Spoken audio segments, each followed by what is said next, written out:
하나님께서 이스라엘 민족에게 십계명과 율법을 주셨습니다. 그것은 그들을 하나님의 언약 백성으로 삼으시기 위한 것이었죠. 그리고 하나님께서는 그들의 하나님이 되어 주셨습니다. 이스라엘의 하나님이라 불리움을 부끄럽게 여기지 아니하시고 이스라엘의 하나님이 되어 주셨습니다. 그리고 신명기 7장으로부터 9장, 10장 말씀에 보면 하나님께서 자기 백성, 자기 자녀들에게 이런 약속의 말씀을 주셨어요. 우리 같이 한번 읽어볼까요? 시작. 그런즉 너는 알라 오직 내 하나님 여호와는 하나님이시요 신실하신 하나님이시라. 그를 사랑하고 그의 계명을 지키는 자에게는 천대까지 그의 언약을 이행하시며 인애를 베푸시되 그를 미워하는 자에게는 당장에 부응하여 멸하시나니 여호와는 자기를 미워하는 자에게 지체하지 아니하시고 당장에 그에게 부응하시니라. 그런즉 너는 오늘 내가 내게 명하는 명령과 규례와 법도를 지켜 행할지니라. 아멘. 하나님께서 자기 백성 이스라엘에게 십계명과 율법을 주신 이유는 이 말씀이 그들에게 복이 되기 때문입니다. 그래서 너희가 이 말씀을 잘 지켜 행하고 너희가 하나님을 사랑하면 내가 너희에게 약속한 모든 은혜와 축복을 너희 자신에게만 주는 것이 아니라 너희 자녀들과 후손들에게 심지어 천대까지 그 복을 누리게 하시겠다고 약속하셨습니다. 그런데 반면에 너희가 나를 미워하고 내가 너희에게 준 이 율법과 강령과 이 말씀을 지켜 행하지 아니하면 나를 미워하는 자에게는 내가 즉시 보응하겠다고 말씀하셨어요. 그러니까 하나님이 주시는 복이 있는데 이 복을 내가 기뻐하고 이것을 내가 받아들이면 복이 되지만 내가 이것을 거부하고 오히려 하나님을 미워하면 그것이 저주가 될 수도 있다는 거죠. 이스라엘의 역사 속에서 이 말씀을 그대로 적용해 볼 때 이 말씀이 어떻게 구체적으로 이루어지는지 우리는 수많은 역사적인 사건들을 통해서 우리가 알 수 있지만 가장 대표적인 예를 제가 들어드리면 솔로몬 시대의 이스라엘과 그 아들이었던 르호보암 시대의 이스라엘이 어떻게 차이가 나는지를 여러분에게 한번 설명을 드리려고 합니다. 솔로몬 시대는 이스라엘의 역사 속에서 가장 부국강병을 이루었던 시대였습니다. 다시 말하면 주변에 있던 세계가 그들을 함부로 할 수 없을 만큼 강력한 강대국을 이루었던 시대가 바로 솔로몬 시대였습니다. 여러분, 그들은 500년 전만 하더라도 애굽에서 종살이하고 노예 생활을 했던 민족이었어요. 그래서 그들을 헤브로라고 불렀습니다. 이 헤브로는 나중에 히브리라고도 부르는데 우리가 유대인들을 가리켜서 히브리 민족이라고 하는 것은 여러분 그 내용으로 알고 보면 이건 그들에겐 굉장히 수치스러운 이야기죠. 노예 족속이었다는 뜻입니다. 노예 민족이었다는 뜻이죠. 그런데 그들을 하나님께서 애굽에서 이끌어내시고 난 이후에 500년이 흐르고 난 후에는 세계가 함부로 할 수 없는 강대한 왕국을 건설하게 된 거예요. 그것이 바로 솔로몬 시대였다는 거죠. 나중에 무엇을 보면 알 수 있느냐면 애굽의 공주와 솔로몬이 정략 결혼을 합니다. 근데 이 정략 결혼을 할 때 한 명밖에 없는 부인으로 정략 결혼을 한 것이 아니라 1000명의 부인들 가운데 한 명으로 정략 결혼을 한 겁니다. 그러니까 당시의 솔로몬 시대의 이스라엘은 고대 근동 지역에서 감히 누구도 넘보기 힘든 강대국이었다라고 하는 것을 알 수가 있겠죠. 솔로몬은 1400대의 병거와 12,000명의 마병을 거느리고 있었습니다. 이게 어느 정도 규모인지 잘 모르겠습니다만은 분명한 것은 그때 당시의 고대 근동 지역에서 이만한 병거와 마병을 거느리고 있는 나라가 없었다는 얘기예요. 그만큼 자랑할 만한 국방력을 가지고 있었다는 얘기죠. 솔로몬 왕 시대에 얼마나 부유했는지 또 다른 기록을 보면 솔로몬의 경비병들이 모두가 다 금으로 된 방패를 들고 있었다는 거예요. 근데 그 금 방패 하나에 들어가는 금이 600세겔의 금이 들어갔다 그랬습니다. 여러분, 당시의 방패는요, 사람의 키만큼의 큰 방패를 들었어요. 이게 큰 방패고 작은 방패는 가슴까지 오는 방패입니다. 그런데 성경에 보면 기록에 의하면은 큰 방패를 들은 사람들이 200명, 작은 방패를 든 사람이 300명이에요. 그러니까 적어도 500명이 금 방패를 들고 있었다는 얘기입니다. 얼마나 돈이 많으면, 자, 쉽게 생각하면 이렇게 생각하시면 됩니다. 여러분, 금 한 돈이 한 얼마 정도 하나요? 금 한 돈. 여러분들 손가락에 여기다가 끼는 여러분들 작은 한 돈짜리 반지를 생각해 보세요. 그런데 금 방패, 이것도 순금 방패입니다. 금 몇 기가 아닙니다. 순금으로 된 방패를 들은 사람이 500명입니다. 그런데 그런 방패를 들고 있는 군인들이 왕을 호위하고 있다고 생각해 보세요. 이 솔로몬의 영광이 얼마나 휘황찬란했겠습니까? 자, 그런데 솔로몬이 죽고 난 후에 그의 아들이 왕위를 계승받았습니다. 그 아들이 누구냐면 르호보암이라고 하는 왕인데, 그가 왕이 되고 난 후에 이 나라가 갑자기 반토막이 나버립니다. 근데 반토막이 나는데 그것도 이스라엘의 12지파 가운데 3지파로 이루어진 남유다 왕국의 왕이 되는 거예요. 그러니까 얼마나 작고 축소되어진 나라의 왕이 된 겁니까? 솔로몬을 계승하는 남유다의 왕이 너무 작고 초라해진 거죠. 그러면서 국력은 더 쇠퇴하게 되고, 그가 왕위에 오른 지 5년 만에 애굽의 시삭 왕이 이 남유다 왕국을 침공해 들어옵니다. 그리고는 성전 안에 있던 모든 보물을 다 탈취해가고, 왕궁 안에 있던 모든 보물을 다 탈취해가고, 솔로몬의 금 방패마저도 싹 다 탈취를 해가요. 그러니까 한마디로 말해서 나라 꼴이 거지 꼴이 된 겁니다. 모든 걸 싹 쓸어가 버린 거예요. 그리고 나서 자기를 지키는 경비병들에게 황금 방패 대신에 노방패를 만들어서 그것을 들려주고 왕을 지키게 했습니다. 여러분, 한 나라의 국격이 떨어져 버리고요, 한 나라의 수준이 떨어져 버린 겁니다. 어떻게 아버지로부터 물려받은 나라가 5년 만에 그렇게 완전히 바닥이 나버릴 수가 있습니까? 대체 그 이유가 뭘까요? 자, 그렇다면 먼저 우리는 솔로몬 시대가 왜 그러면 이런 태평성대와 부강한 나라를 이룰 수 있었을까? 어떻게 이렇게 하나님께서 주시는 엄청난 복을 받아 누릴 수 있었는가? 성경은 이렇게 얘기합니다. 솔로몬의 아버지 다윗이 하나님을 사랑하고 하나님의 계명을 지켜 행하고자 애썼기 때문이다. 그 아버지의 업적으로 말미암아 그 아들 솔로몬에게 하나님께서 복을 주셨다는 거죠. 나름대로 솔로몬이 처음 왕위에 오르고 왕권 초기에는요, 그래도 나름대로 아버지의 신앙을 따라서 아버지가 이루지 못했던 성전 건축을 이루어내고, 또 하나님 앞에 일천번제를 드리고, 하나님께서 내가 너에게 무엇을 주기를 원하느냐 물을 때 그는 백성들을 잘 다스리기 위한 지혜를 구할 줄 아는 지혜로운 왕이었습니다. 그래서 전 세계의 왕들이 이 솔로몬의 지혜를 배우기 위해서 멀리서부터 이스라엘 왕국을 찾아왔다고 했어요. 그만큼 이 솔로몬의 영광은 어마어마한 것이었죠. 그런데 그 영광이 누구 때문이라고요? 그 아버지 다윗이 심은 것의 열매를 먹은 겁니다. 근데 솔로몬의 말년을 보면 어떻습니까? 하나님께서 율법에 이스라엘의 왕들이 절대로 행해서는 안 되는 일들에 대해서 금령으로 제시해 놓은 것이 있어요.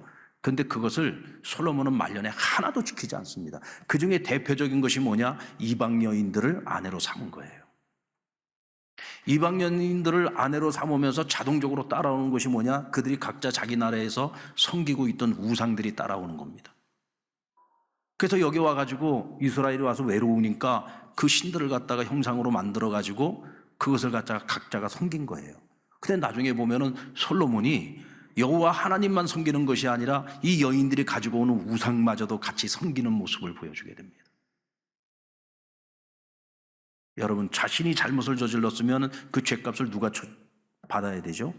솔로몬이 받아야죠. 그렇다면 당연히 솔로몬이 하나님의 재앙으로 말미암아 멸망을 당해야지 되는데, 하나님께서 솔로몬은 건드리지 않았어요. 왜냐하면 하나님께서 다윗과 한 약속이 있었기 때문입니다. 하나님의 약속에 신실하신 분이잖아요. 하나님께서 약속하시기를 너와 내 자녀를 축복하는데 내 자녀가 잘못한 일이 있어도 그 대에는 하나님께서 치지 않겠다고 약속을 하셨거든요. 그러니까 솔로몬이 잘못 심은 것에 대한 결과가 누구에게 나타나냐? 그 아들 르호보암 시대에 모든 걸 다 잃어버린 겁니다. 여러분, 부모를 떠나서 우리가 각자가 하나님 앞에서 건강한 신앙을 가지고 하나님을 바르게 섬긴다면 부모가 어떤 잘못을 저질렀다고 할지라도 당대에 충분히 하나님께 주시는 복을 받을 수가 있어요. 근데 문제는 이 솔로몬의 가정에서 르호보암이 무엇을 보고 배웠겠습니까? 어머니가 천명입니다. 이 아버지가 인생의 말년에 그냥 여성들에게 완전히 빠져가지고 나라를 제대로 다스리지도 않은 거예요. 하나님의 말씀을 제대로 지켜 행하지도 않고 온갖 우상을 섬기면서 잘못된 모습을 계속 보여줬는데, 그 가정에서 자란 르호보암이 대체 뭘 보고 뭘 배웠겠습니까? 아버지보다도 더 악한 자가 되고 아버지보다 더 못한 인생을 살아간 겁니다. 잘 살든 못 살든 간에 그 모습은 결국 부모의 상과는 전혀 무관할 수가 없다는 거죠. 사도 바울은 로마의 감옥에서 보낸 옥중서신 에베소서와 골로새서에서 그리스도인의 가정생활에 관한 가르침을 주고 있습니다. 이 가르침에 보면은 부모가 자식에게, 자식이 부모에게, 또 부부간에 그리스도인으로서 서로에게 마땅히 해야지 되는 행위의 어떤 규범이 되는 것들을 가르쳐주고 있는데, 오늘 본문의 말씀은 아비들이 자기 자식들에게 해야 되는 가르침을 가르쳐주고 있어요. 보니까 아비들아 내 자녀를 노엽게 하지 말라 그랬습니다. 여기서 노엽게 한다라고 하는 말은 화나게 한다, 진노케 한다, 경노하게 한다라는 뜻이죠. 다시 말하면 자녀들의 마음을 부글부글 끓어오르게 만든다는 거예요. 분노가 끓어오르게 만든다. 아이들은요, 어렸을 때 노여운 마음이 생겨도 그 분노를 표현할 힘이 없어요. 그러다 보니까 그 분노가 전부 다 마음에 쌓이는 겁니다. 이것이 쌓이고 쌓이고 쌓이다 보면 나중에는 우리 아이들이 쓴뿌리가 되고 이것이 삐뚤어진 성품을 만들어 가게 되는 아주 중요한 원인 제공이 되는 겁니다. 그러므로 부모가 자녀를 노엽게 하는 것은 정신적인 폭력이면서 동시에 하나님의 형상을 파괴하는 행위라고 할 수 있어요. 그리고 자녀를 노엽게 하지 말아야 되는 이유로 낙심할까 함이라 그랬습니다. 우리 자녀들의 마음이 노엽게 되면은 낙심하게 된다는 거예요. 근데 이 낙심이라고 하는 헬라어를 보니까 아디메오라고 하는 단어를 쓰고 있는데, 이것은 없다, 아니다라고 하는 뜻의 부정접두어인 아에다가 열정과 욕망을 의미하는 디모스를 합쳐서 합성어죠. 멸망하다, 열정이 사라지다라는 의미를 갖고 있습니다. 그러니까 아이들이 그 마음속에 분노가 생기면은요, 아이들의 그 마음속에 노여움이 쌓이게 되면은 아이들이 열정이 사라진다는 거예요. 어떤 열정이 사라지느냐? 바르게 살아가야 되겠다, 올바르게 살아가야겠다, 선한 인생을 살아가야 되겠다, 온전한 인생을 살아가야 되겠다, 이런 복된 소원들의 그 마음이 그 마음속에 다 사라져버린다는 거예요. 열정이 사라져버린다는 것입니다. 그렇게 되면 어떻게 됩니까? 인생을 그냥 막 살게 되는 거죠. 그래서 자기만 망하는 것이 아니라 남도 망하게 하는 인생을 살아갈 수 있게 되는 것입니다. 성경에 나오는 수많은 가정사에 이런 류의 비극들이 종종 나타나는 것을 볼 수가 있어요. 저는 성경을 읽으면서 어떻게 믿음의 가정 안에서 이런 일이 일어날 수 있을까? 적어도 믿음의 가정에서는 이런 일이 안 일어났으면 좋겠는데 하는 일들이 많이 일어나잖아요. 우리 성경 읽으면서 한탄할 때가 많이 있지 않습니까? 근데 이것이 어찌 성경사에 나타나는 가족사에서만 이런 문제가 있느냐? 아니죠. 오늘 우리가 살고 있는 이 세상 속에서 믿음의 삶을 살고 있는 저와 여러분의 가정 안에서도 충분히 얼마든지 일어날 수 있는 일들이라는 거예요. 야곱의 아들들이 동생 요셉을 애굽으로 가는 미디안 상인들에게 팔아넘기지 않았습니까? 그리고 아버지 야곱에게는 동생 요셉이 들짐승에게 죽었다고 거짓을 고합니다. 여러분들 한번 생각을 해보십시오. 이것이 오늘날 만약에 우리의 가정사 안에서 이런 일이 일어났다고 한번 생각해 보세요. 동생을 인신매매단한테 팔아넘기고 부모한테는 그 동생이 죽었다고 거짓을 고한 겁니다. 뭐 하나도 다를 바가 없는 얘기잖아요. 어떻게 여러분 믿음의 조상이라는 야곱의 가정 안에서 이런 일이 일어날 수 있느냐 말이죠. 여기에는 분명히 원인이 있을 것입니다.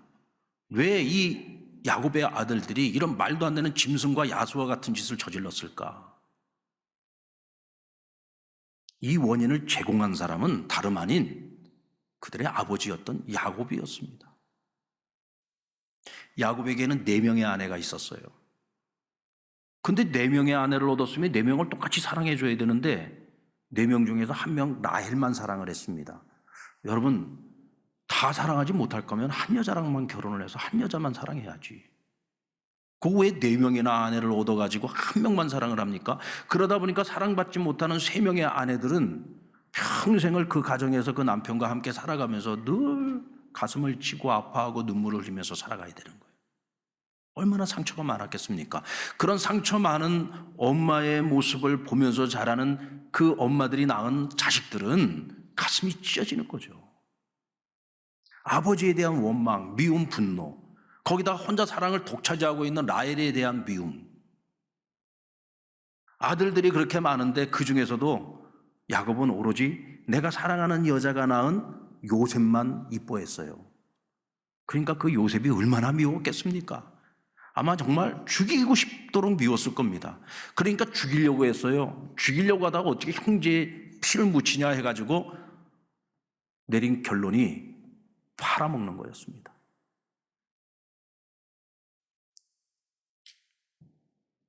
여러분, 다 모든 일에는요, 원인이 있습니다. 오늘 모든 가정 안에서 일어나는 이런 불행한 일들을 보면은요, 거의 대부분이 부모가 잘못해서 자녀들이 잘못되는 경우가 거의 대부분입니다. 자녀가 잘못해가지고 부모가 잘못되는 경우는 거의 없죠. 사랑은 내리사랑이듯이 여러분, 가정 안에서 일어나는 재앙과 저주도 결국은 위로부터 아래로 내려가는 겁니다. 자녀들이 여러분 부모에게 배신감을 가장 심하게 느낄 때가 언제냐면 부모의 권위를 가지고 너 온전한 사람이 돼야 된다. 너 바른 사람이 돼야 된다. 바른 길을 걸어가야 된다. 착하게 살아야 되고 선하게 살아야 된다. 그렇게 늘 얘기했는데 내 부모가 살아가는 모습을 보니까 그렇지 않아. 어렸을 때는 당연히 부모가 그렇게 사는 줄 알았어요. 그런데 내가 나이를 먹고 철이 들고 보니까 내 부모 그렇게 살지 않았어. 그러면서 나에게는 늘 부모의 권위를 가지고 강요했단 말이죠. 부모야 당연히 자식이 잘 되라고 하는 얘기였겠지만 그러나 자식의 입장에서 생각해 볼 때 내 부모는 나에게 늘 옳은 길을 가라고 얘기했지만 내 부모는 옳은 길을 가지 않았어. 우리에게 바른 삶을 살아야 된다고 얘기했지만 본인은 바른 삶을 살지 않았어. 거기서 배신감 느끼는 거죠. 그러면서 부모가 위선자인 것처럼 보이고요. 신앙생활 여러분 똑같습니다. 다르지 않습니다. 신앙생활 열심히 잘해야지 된다고 귀에 그냥 못이 박히도록 얘기합니다. 근데 정작 부모가 보여주는 신앙생활의 뒷모습을 보면 전혀 그렇지 않아요. 모든 우선순위에 있어서 언제나 하나님은 우리 가정의 첫 번째 우선순위가 아니었어요. 그러면서 우리 자녀들에게 신앙생활 열심히 하라는 말이 과연 귀에 들어오겠습니까? 결국은 여러분 보여주는 것 이상 최고의 교육은 없습니다. 그래서 여러분 부모가 된다는 건 참 어려운 거죠. 그래서 교육학에는 보면은 부모라고 하는 그 페어렌팅이라고 하는 단어가 있어요. 부모라고 하는 명사에다가 ing를 붙여가지고 부모가 되어져 가는 것이다. 사실은 이런 단어가 원래는 없는데 교육학에서 만들어낸 단어입니다. 부모는 되어져 가는 것이다. 자녀들에게 올바른 모습을 보여주기 위해서 노력하는 과정 속에서 우리가 건강한 사람이 되고 온전한 사람이 되어가는 거다. 그러니까 자녀가 어떻게 보면 우리에게 스승일 수 있어요. 여러분, 우리는 항상 기억해야 됩니다. 자녀는 늘 보고 있다는 사실을. 보고 있죠. 자식을 사랑함에 있어서 우리가 절대로 잊지 말아야 될 것이 있습니다. 하나님보다 자식을 더 사랑하지 마십시오. 성경은 하나님은 질투하시는 분이라고 했어요. 하나님께서 우리 가정에서 가장 첫 번째 우선순위가 되기를 원하십니다. 우리가 자녀를 사랑하기는 해요. 사랑하긴 합니다. 당연히 사랑해야 되는 것이고요. 그러나 하나님께서는 너희가 내 자식을 사랑하는 것보다 나를 더 사랑하기를 원한다고 말씀하십니다. 여러분, 내가 내 자식을 사랑한다고 내 자식의 인생을 내가 책임질 수 있는 건 아니에요. 우리가 해줄 수 있는 까지 최선을 다해서 뒷바라지는 하지만 그런다고 내 자녀가 내가 원하는 사람이 되지는 않습니다. 내 자녀를 하나님이 원하시는 사람으로 만들어 가실 수가 있어요. 그래서 우리는 우리의 자녀를 하나님께 온전히 맡겨야 됩니다. 하나님께 온전히 맡겨야지 되는 거예요. 내가 뭔가를 하려고 하시면 안 됩니다. 여러분들 아빠의 품에 안겨있는 어린 아기를 생각을 해보십시오. 이 아이가 잠들어 있을 때 어떻게 잠들어 있어요? 아빠에게 완전히 자기 몸을 팔, 다리 다 맡겨버립니다. 그냥 아빠 몸에 철딱같이 붙어 있어요. 이 아이가 얼마나 평안해 보입니까? 그렇죠. 그러면 아빠는 이 아이를 완전히 100% 책임지잖아요. 그런데 아이가 아빠 품에 안겨가지고요, 막 자기가 뭐 하고 싶다고 막 몸부림을 칩니다. 그러면 아빠도 힘들고 애도 힘들고 다 같이 힘들어지잖아요. 하나님과 우리의 관계 똑같아요.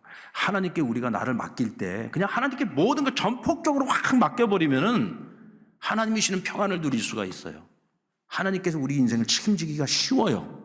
그런데 내가 하나님께 안겨가지고는 그냥 내가 뭘 해보겠다고 몸부림을 치면은 하나님도 힘들고 우리도 힘들고 다 힘든 거예요. 우리 자녀를 하나님께 맡기는 것도 마찬가지입니다. 하나님께 맡겼으면 그냥 좀 맡겨두세요. 자꾸 내가 간섭하고 내가 거기 개입해가지고 내가 뭘 해보려고 막 몸부림치지 말고요. 그러면 하나님도 내 자녀를 책임지기가 힘들어요. 그러면서 나도 내 자녀 못 책임져요. 다 같이 힘들어지는 겁니다. 하나님께 맡기셔야 돼요. 그게 내 자녀를 사랑하는 방법입니다. 아멘입니까? 내 자녀들은 내 것이 아니에요. 하나님의 것입니다. 그래서 우리는 우리 자녀들을 하나님의 사람으로 인정하고 하나님의 사람으로 바라봐야 돼요. 내 자녀이기 때문에 내가 함부로 해도 된다고 절대로 생각하시면 안 됩니다. 내게 맡겨주신 하나님의 자녀이기 때문에 우린 자녀들을 인격적으로 대해야 되는 것이고 사랑으로 대해야 되고 아이들을 존중해야 됩니다. 아이들을 존중해줘야 됩니다. 앞에서 이끌지 말고 뒤에서 좀 우리 자녀들이 자기 인생의 길을 찾아갈 수 있도록 하나님이 인도하시는 그 길을 따라서 만들어갈 수 있도록 좀 뒤에서 좀 지켜봐 주시고 묵묵히 기도해 주시는 것이 필요해요. 그래야 하나님이 내 자녀의 인생을 간섭해서 이끌어 가실 수가 있습니다. 신앙교육은 교회 학교에서만 이루어지는 것이 아닙니다. 가정에서부터 이루어져야 돼요. 하나님께서 내 자녀들에게 하나님의 말씀과 교훈을 가르쳐 지키게 하라 그랬어요. 이 중요한 것은 뭐냐면 지식을 듣고 배우는 것만이 중요한 것이 아니라 이것을 지켜 행할 수 있도록 가르쳐야 된다는 거죠. 행할 수 있도록. 근데 이 행할 수 있도록 가르치는 것의 핵심은 뭐냐면 부모가 삶으로 보여주는 것입니다. 부모가 삶으로 보여주는 그거 이상 큰 교육은 없습니다. 늦었다고 생각할 때가 시작할 때입니다. 이제부터라도 부모님들이 살아생전에 내 자식들에게 만약 내가 아이들이 장성하는 가정 속에서 온전한 믿음의 모습을 보여주지 못했다면 사과하십시오. 내가 믿음의 사람으로서 너에게 믿음의 본이 되지 못했던 거 미안하다. 정말 미안하다. 솔직하게 사과하고요. 우리 자녀들이 정말 하나님을 다시 찾고 하나님 다시 만날 수 있도록 그렇게 믿음의 길로 인도해 주셔야 됩니다. 부모가 돼가지고 어떻게 자식한테 사과하느냐고요? 자식을 위해서는 내 생명까지도 다 바칠 수 있다는 부모가 왜 그까짓 거 사과 하나를 못합니까? 사과해야죠. 저도요, 제 자식한테 사과 많이 했습니다. 저도 목회하느라고 제 자식들한테 잘못한 거 많이 있죠. 아이들이 같이 있어줘야 될 때 같이 있어주는, 신경 써줘야 될 때 신경 써주지 못했던 것들도 많이 있었죠. 미안한 건 미안한 거예요. 미안한 건 미안하다고 얘기해야죠. 그러면요, 철이든 아이들은요, 미안하다고 부모가 이야기해 줄 때 아니라고 괜찮다고 오히려 감사했다고 얘기를 합니다. 여러분, 부모와 자식이기 때문에 풀 거는 꼭 풀고 넘어가야 되는 거예요. 부모와 자식이니까 그냥 알아서 이해하겠지 하고 넘어가면 안 되는 겁니다. 반드시 풀어야 될 것이 있다면 풀어야 됩니다. 사과해야 될 것이 있다면 사과해야 되고요. 이제부터라도 내가 고쳐져야 될 것이 있다면 이제부터라도 내가 고쳐야지 됩니다. 이제부터라도 내 삶의 뒷모습이 우리 자녀들이 보고 따라올 수 있을 만한 뒷모습을 만들기 위해 노력하셔야지 됩니다. 아멘. 이때 여러분, 우리의 가정들이 희망이 있고 소망이 있는 것이고 우리 다음 세대들에게 미래가 있고 꿈이 있는 것입니다. 오늘 우리 기성세대는 우리 다음 세대에게 더 나은 세상을 만들어줘야 되잖아요. 그럴 책임이 있지 않습니까? 그 책임을 지기 위해서라도 우리의 뒷모습을 더 멋진 그리스도인으로 정말 누구든지 본받고 따라가고 싶은 그런 아름다운 신앙의 사람들의 뒷모습으로 우리가 가꾸어가고 만들어가는 이 땅의 모든 부모들이 될 수 있기를 주님의 이름으로 축원합니다.